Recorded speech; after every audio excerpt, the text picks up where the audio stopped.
bertemu lagi. Teman-teman, Anda sudah divaksin? Saya sudah, walaupun belum dapat yang booster, tapi sudah divaksin. Teman-teman ingat nggak ketika divaksin, ada perasaan takut nggak melihat jarum suntik? Ada perasaan was-was nggak ketika datang ke tempat vaksin, lalu kemudian kita dihadapkan pada petugas yang akan memberikan vaksin kepada kita? Saya sendiri merasa cemas, saya sendiri punya ketakutan gitu ya. Tapi saya memberanikan diri untuk menghadapi rasa takut itu. Saya memberanikan diri, merelakan gitu ya, merelakan lengan ini disakiti untuk sesuatu yang lebih baik. Tapi dari pengalaman itu saya jadi terpikir, kok bisa ya saya takut, kok bisa saya cemas ketika disuntik gitu ya, karena secara sejarah hidup ibu saya seorang perawat dan masa kecil saya pulang sekolah saya selalu ke rumah sakit, mestinya familiar dengan hal-hal yang berbau medis gitu. Tapi kenapa kemudian saya punya kekhawatiran itu, saya punya ketakutan ketika dinyatakan bahwa harus divaksin gitu. Setiap kali ke dokter itu kalau ada jarum suntik itu kok rasanya kayak was-was gitu ya. Saya mulai melihat lagi ke masa kecil saya. Apa sebetulnya yang terjadi di masa kecil kok yang namanya ke dokter, apalagi lihat alat suntik itu jadi sesuatu yang memberikan rasa khawatir, rasa was-was gitu ya. Jadi saya ingat bahwa di masa kecil saya, ya bukan dari ibu, bukan dari bapak saya, tapi di lingkungan saya sangat sering mendengar bahwa kalau ada perilaku anak yang tidak sesuai dengan harapan, itu ancamannya nanti ke dokter atau disuntik gitu ya. Jadi kalau ada anak yang nggak mau makan misalnya, ya nggak mau makan, orang tuanya bilang begini, kalau kamu nggak mau makan nanti sakit loh. Nah mestinya sampai di sini benar ya, sebab dan akibat itu masih relevan. Tapi kemudian ditambahkan, kalau kamu sakit nanti harus bawa ke dokter, dan dokter kamu nanti disuntik.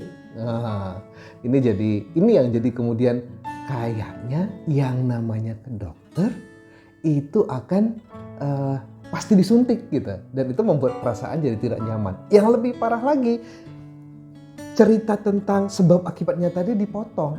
Begitu anaknya sulit untuk diajak makan, orang tuanya sudah bilang, dokter, ini anaknya nggak mau makan nih, disuntik ya. Nah, bayangkan asosiasinya, jadi orang nggak mau makan nanti akan disuntik, dan lalu kemudian yang muncul dalam bayangan adalah yang namanya disuntik itu sesuatu yang menyakitkan, sesuatu yang tidak menyenangkan. Tidak ditanamkan bahwa untuk proses sembuh nanti kamu harus disuntik gitu ya. Nah itu kan sebab akibatnya jadi nggak jelas nih. Sama seperti dengan polisi gitu ya. Dengan polisi di masa kecil saya juga sama. Kalau ada anak yang nakal, itu seringkali orang tuanya bilang, Pak polisi, tangkap ini anak saya, dipenjarakan. Bahkan ada yang bilang, Pak polisi bawa pistol loh, nanti ditembak loh. Bayangkan, itu anak kecil. Saya sempat mengalami momen dimana ketemu polisi itu buat saya menakutkan. Nanti kalau ditembak bagaimana gitu ya. Ketemu Pak tentara gitu, pakaian seragam, saya was-was gitu. Itu masa kecil saya. Nah, saya jadi berpikir bahwa sesuatu yang tadinya diniatkan baik oleh orang tua, tapi ketika caranya tidak pas, itu berdampak sampai sekarang gitu ya. Di masa sekarang, di masa vaksin begini dibutuhkan, kita lihat banyak video lah orang dewasa sendiri ketakutan gitu. Dan sekarang yang ketika vaksin sudah bisa diberikan kepada anak kecil, juga kita lihat ya, banyak anak-anak yang menangis, banyak anak-anak yang meronta karena khawatir, karena takut dengan jarum suntiknya. Walaupun pasti lebih banyak yang tetap oke-oke aja ya. Tapi saya mulai berpikir bahwa jangan-jangan ketakutan anak itu, apa yang dikhawatirkan oleh anak itu, sumbernya dari kita juga, orang tua gitu ya. Kita juga orang dewasa yang kemudian keliru memberikan pesan kepada anak-anak kita ya. Berkaca dari pengalaman saya itu, saya dan istri kemudian kepada anak-anak tidak pernah memberikan gambaran bahwa perilaku yang tidak oke itu nanti ditangani oleh dokter, ditangani oleh polisi. Kita tidak pernah memperlakukan itu. Jadi kalau misalnya anak tidak mau makan, kita sebut konsekuensinya, mereka kelaparan dan mereka mungkin sakit. Dan sakit itu tidak nyaman buat mereka, dan juga akan membuat orang tua was-was gitu ya. Jadi mereka tahu bahwa makan akibatnya sakit. Nah, kalaupun ke dokter, kita akan bilang bahwa dokter akan memberikan obat untuk kesembuhan itu. Jadi tugas dokter yang mulia, tugas polisi yang mulia itu tidak kita jadikan sebagai alat kita untuk mendisiplinkan anak kita gitu ya. Dan kemudian bersyukur bahwa sejak kecil anak-anak saya ya disuntik untuk vaksin, berbagai vaksin itu sepertinya kita tidak mengalami kesulitan ya. Kemudian walaupun disuntik itu, lalu setelah disuntik dia merasa kok kakinya rada pegel ya, pahanya rada pegel. Nah itu karena obatnya sedang bekerja. Kita tinggal menjelaskan seperti itu aja gitu ya. Jadi mereka tidak takut ke dokter, mereka tidak takut dengan jarum suntik ya. Dan ketika anak-anak wajib vaksin, anak saya yang pertama sudah memenuhi usianya untuk vaksin, kita melihat bahwa itu bukan persoalan gitu ya. Ketika bawa vaksin semuanya berjalan dengan baik. Kita lihat di video ini bagaimana dia menjalani vaksin ya.